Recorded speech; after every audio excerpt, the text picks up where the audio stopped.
Hello everyone, this is Professor Deepika from Department of Electrical and Electronics Engineering of Sai Vidya Institute of Technology. In the last video, we were discussing about the tractive effort derivation, that is with respect to the utilization of electrical power subject, and which is with respect to the third module of the subject, that is traction systems. So in today's video, we are going to discuss about the power output from the driving axles. So the power output from the driving axle means like we are going to obtain the equation for the power output from the driving axles. And actually we have to know first what is actually a power. So the power means what? It is actually the rate of doing work. That is what we call it as a power. Or the formula we call it as work by time. That is work done per time will be taken as a power. And again we can define the work as power into displacement, correct? So power into displacement or distance, so that is that will give us the work done, correct? So hence we can write as the power is nothing but rate of doing work, which is nothing but tractive effort into distance by time. So we can call the distance by time as speed. So therefore, I can replace the force as a tractive effort, that is Ft, into speed is nothing but V. So where Ft the unit will be the tractive effort unit will be in newtons, and V will be, that is speed will be in meter per second. So next, how do I write this? So I can write this as Ft into V, and I have to convert the power into watts, correct? So therefore, what I have to do, I have to multiply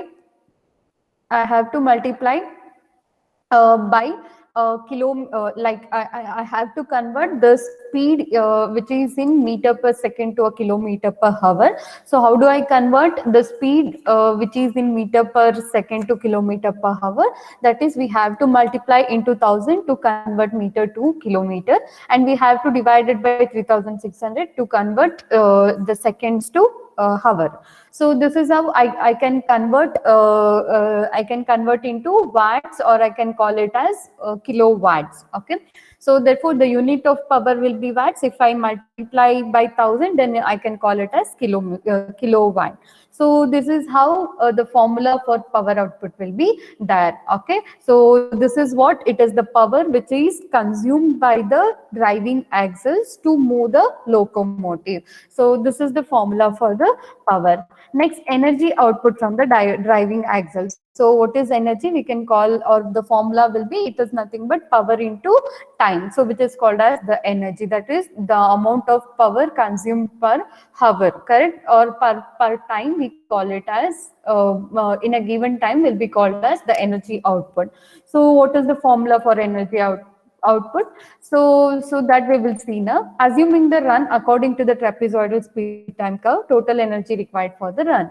So usually here we are considering the trapezoidal curve, that is a mainline service we are going to convert.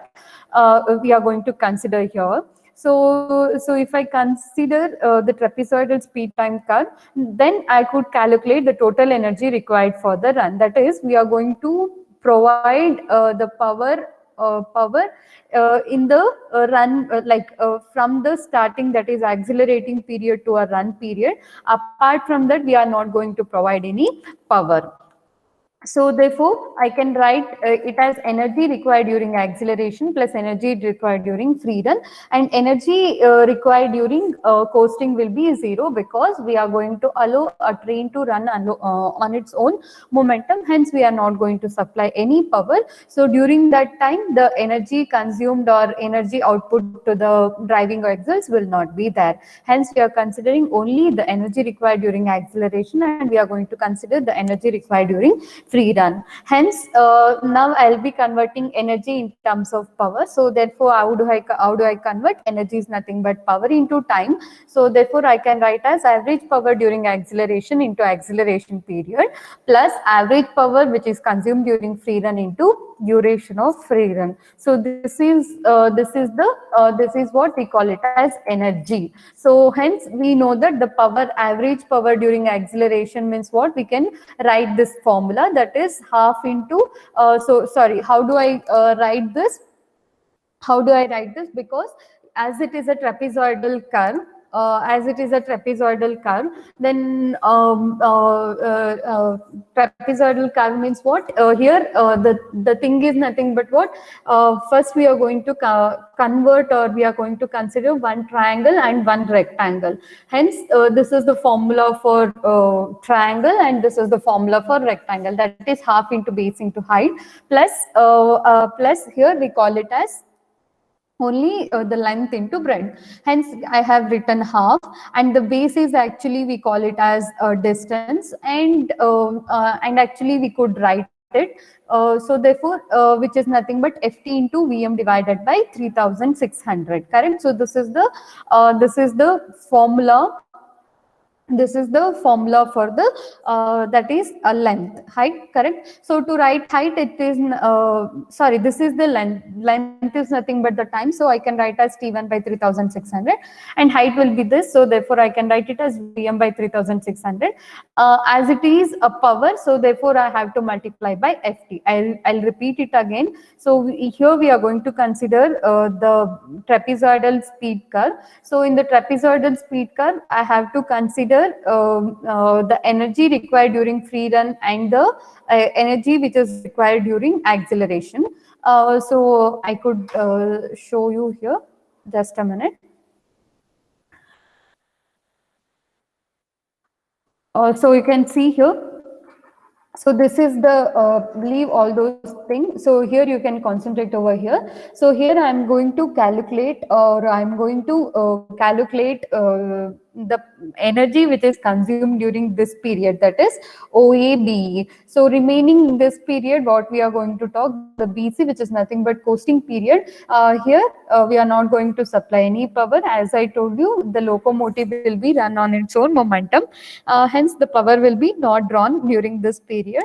So therefore I am going to consider only this period, that is OABE. So here this is the acceleration period, that is OA. If I say some F, so OAF will be my my acceleration period, and ABEF will be my free run period. So hence to calculate this, that is half into base into height. So which is nothing but half. Base is nothing but time. We are here T is in second. I have to convert to hours. So therefore I have to divide by 3600. And height is nothing but what? It is nothing but Vm. So this is only this is the distance traveled during that time. So, but if I want to convert into a power, then I have to convert into ft. I have to multiply by ft. Okay, so that is the thing. And if I consider this period, so that is length is nothing but T2 by 3600 into height, again it is nothing but Vm. So therefore, we have written like this. So therefore, we have written like this, which is nothing but half into ft into Vm divided by 3600 into T1 by 3600 plus ft dash into Vm divided by 3600 into T2 by 3600 kilowatt hour.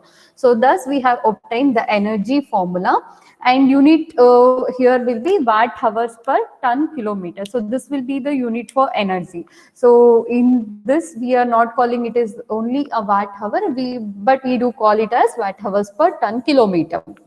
So next, energy output in watt hours divided by weight of train in distance of run in kilometer. So this is how I call the energy output. So energy is nothing but what? Energy output formula will be what? Energy output in watt hour. So we can actually calculate energy output in watt hours by this formula. And if I want to know energy output from the driving axle, and the unit is watt hours per ton kilometer. So therefore, I have to divide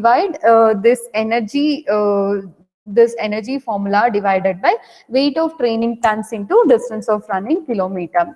So this quantity we call it as specific energy output. So this is the formula for only the energy output. If I am calling it as specific energy output, so the specific energy means what? We have to divide the energy output in watt hours divided by weight of train in tons into distance of run in kilometer. So this will be called as a specific energy output, and it is used for comparing the dynamic performances of trains operating to different schedule. If I want to know some of the dynamic performances like speed and all, so I could use this formula to calculate those performances. So this is what the specific energy output. So what is specific energy output? It is the ratio of energy output in watt hour, or I can divide, or I can define in the other way, energy output in watt hour. If we divide that divided by weight of the train in tons into distance of run in kilometer. So this will be called as specific energy output. Please remember, energy output formula or energy output unit will be only kilowatt hour. Coming to the specific energy output, the unit will be watt hours per ton kilometer. So this is nothing but the energy output from the driving axle. So the energy input to the motors, it is only called as energy consumption of train, since it is the energy consumed for the propelling of the train. So therefore, this is nothing but the energy consumption. So till now we have talked about energy output and specific energy output.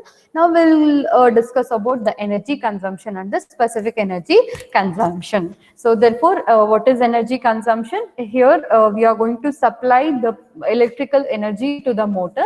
So that will be called as energy consumption of the train, and that will be utilized for the propelling of the train. And total energy drawn by the distribution system will actually be greater, because we'll be having HVAC system inside the train. That is, HVAC is not nothing but high voltage AC supply. It is nothing but heating, ventilation, and air conditioning. So for this thing, we are going to supply the extra energy, and we also supply for lighting circuits, controlling circuits, and braking circuit. Hence, the power drawn by the distribution system will not be, if it is 25 kilovolt only, that will not be the correct rating. Usually, it will be drawing more than that. So that is what the meaning. And the energy consumption can be expressed in watt hours per ton kilometer. Again, as we called as a specific energy output, which is the unit is watt hours per ton kilometer. In the similar way, the specific energy consumption will also be expressed in watt hours per ton kilometer. Hence, we could call it as energy consumption of train in watt hours divided by weight of train in tons into distance of run in kilometer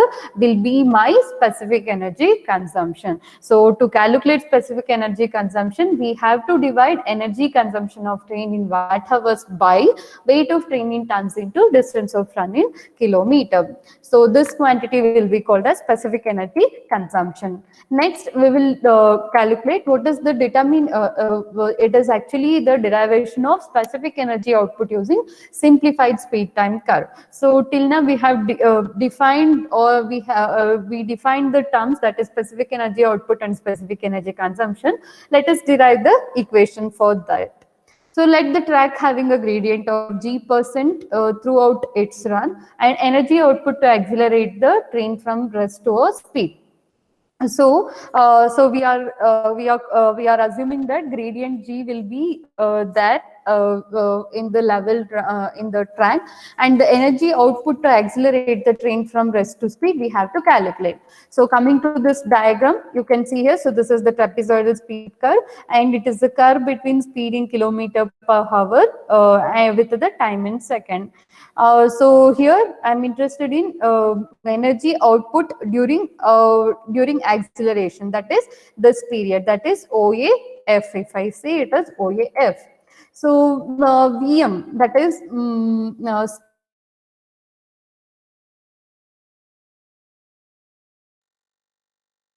speed, we get is nothing but time. Okay.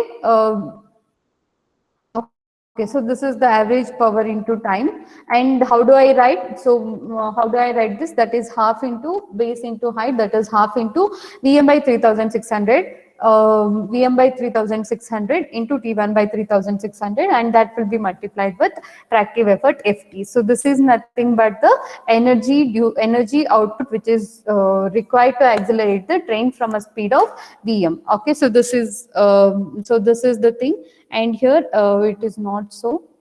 Wait, just a minute.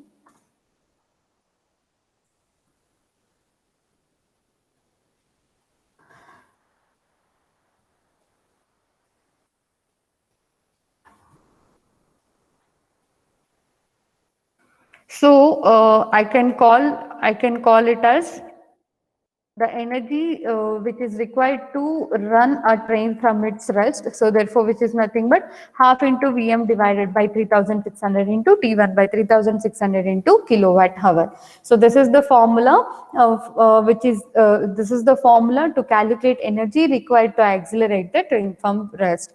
And we know that T1 is nothing but Vm by alpha, and we can substitute over here in place of T1 we can rewrite as Vm by alpha, and I'm going to write the FT formula, that is tractive effort required, which is nothing but 277.8 WE alpha plus 98.1 into WG by WG plus WR. So this is the formula for tractive effort, and I have also wrote over here. So hence, again considering the same figure, so energy during the acceleration is nothing but what? Upon rearranging, I can write it as half into Vm by alpha into FT Vm divided by 3600 kilowatt second. So this is the energy required during acceleration, and we are considering and we are interested only with respect to our acceleration period. Hence, I can replace Ft by 277 point omega, WE Vm into alpha. So this is the formula for tractive effort during acceleration. If I consider only the acceleration, then instead of writing the three terms, that is 98.1 Wg plus Wr, so instead of that, I could be writing only 277 point WE Vm by alpha. So hence I could rewrite this. So let us multiply Vm, hence it will become half Vm square, and 277.8 WE into alpha will be again there. So this is how I could write, and alpha will get cancels over here. Hence we have not written alpha, and it is in kilowatt second. If I want to convert into watt hour, then I have to multiply by 1000 and I have to divide it by 3600 to convert it into watt hour. Next, EA is nothing but what? Upon simplification, we will get 0.01072 Vm square WE will be the energy which is required during acceleration. Let it be equation 1. Suppose a power is on for a distance of d1 kilometer in case of trapezoidal speed time curve with a free running during AB. The power will be on till B and d1 will be equal to the area OAB. So that means what? What we are talking here about is, so this is the time, so this is the distance I am taking, that is from O to E. I am taking it as d1 kilometer. So during this period, we are going to supply the power, and after that, no power will be supplied, and the train will run on its own momentum. Hence, I'll be considering only OABE. So if specific train resistance is constant at R Newton per ton, then energy expressed against the resistance. So how do I write? So ER is nothing but what? 1000 WR into D1 joule. So this is the energy which is required to overcome the train resistance. That is energy which is expelled, which is utilized to overcome the train resistance. So therefore that formula will be 1000 WR D1 into joules. So now I have to convert it into watt hour. So how do you convert it into watt hour? So to convert it into watt hour, I have to divide by 3600. So therefore, this will become watt hour. So this is the formula. This is the unit for the energy. Hence, upon simplification, it will become 0.2778 WRD1 into watt hour. Next, energy which is required to overcome gradient. So let that be our equation 2, and I'm going to know what is the energy which is required to overcome the gradient. So again, the formula will be what? It is the force tractive effort which is required to overcome the gradient into distance d1.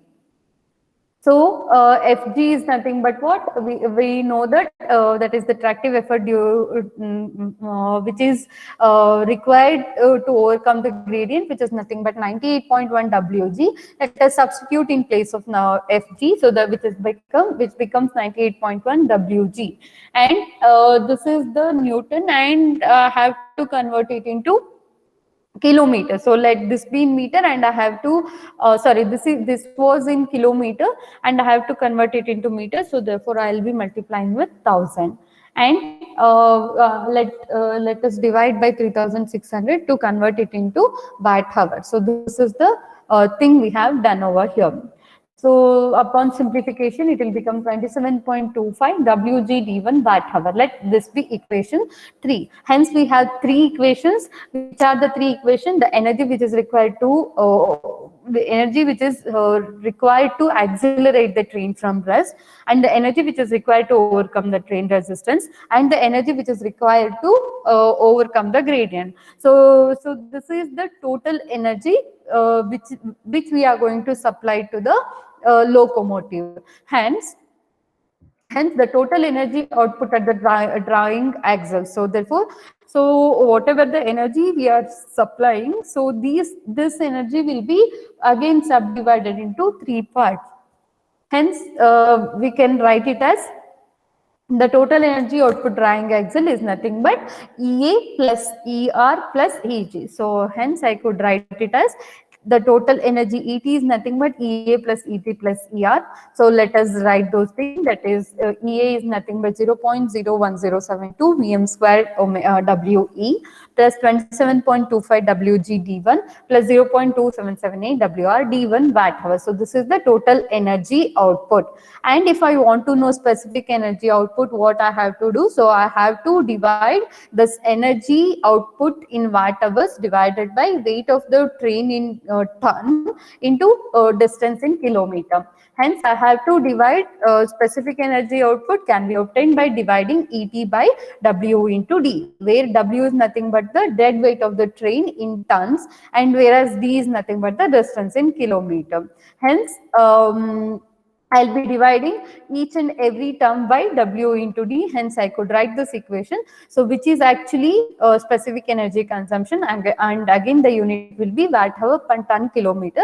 So, this will be the formula to calculate the specific energy output.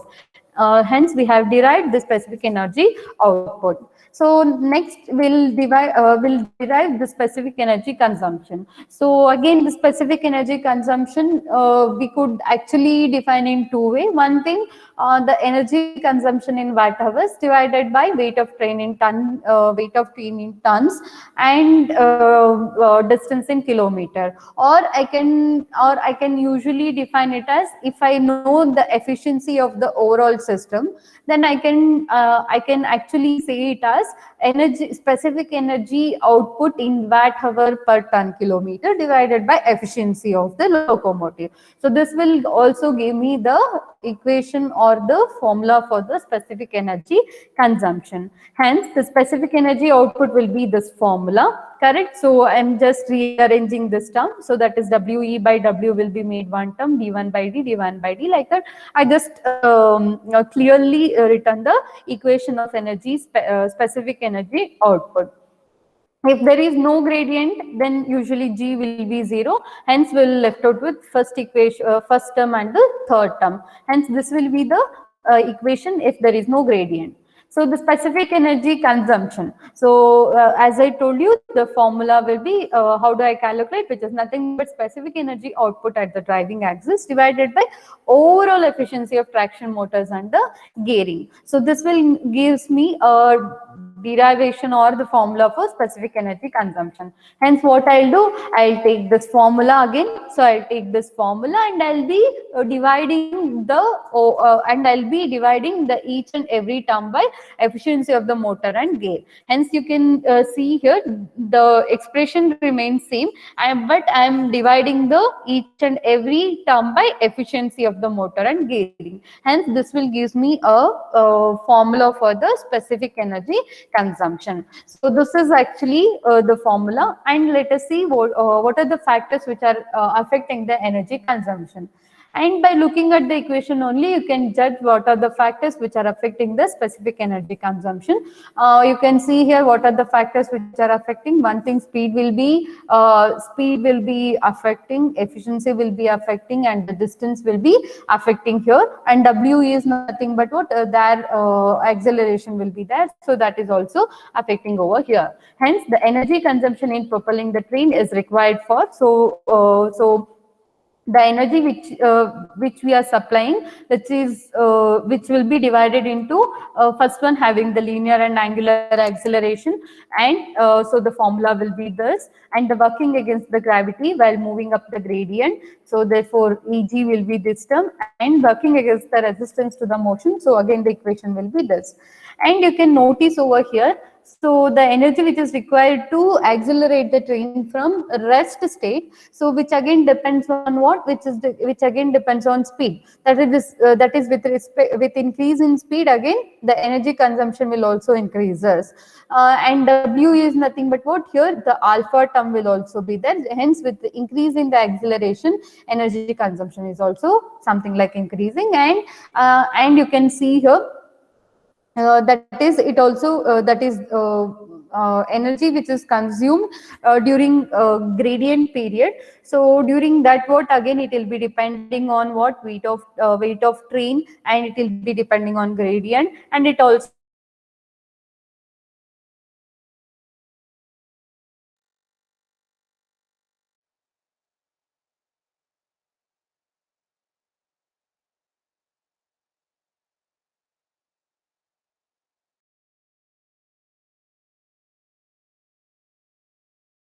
between the distance increases, then the energy consumption in this way. And again, the energy consumption is also depending on overcoming the losses during gearing system. So due to gearing system and the supplying losses in motors and other electrical systems. So this is how the factors which affects the energy consumption. So next, factors which affect the specific energy consumption. So till there we have discussed about the energy consumption. So coming to the specific energy consumption, what? So usually what happens, whatever we have the energy output, correct? So energy output or the specific energy output will not be depending on the efficiency of the motor or gear or the locomotive, but the energy consumption what we are talking about, or the specific energy consumption what we are talking about, will be depending upon the efficiency. The specific energy output will be independent of efficiency, but the specific energy consumption will be depending on the efficiency. So hence the specific energy consumption formula will be there. So how do I define? So the specific energy consumption will be again depending on the speed, and it will be depending on the acceleration and retardation, and it will be depending upon the distance, efficiency, and it will be depending upon the resistance. So you can relate over here, specific energy consumption is directly proportional to the speed and acceleration. So with increasing speed and acceleration, the energy consumption will also be increases, and it also directly proportional to the resistance. With increase in resistance, the energy consumption will also be increases. And coming to the efficiency, it is inversely proportional. Hence, if the efficiency is more, then the energy consumption will be less, because the losses will be reduces. Hence, the energy consumption will also be less if the efficiency is more. And coming to the distance also, it is inversely proportional.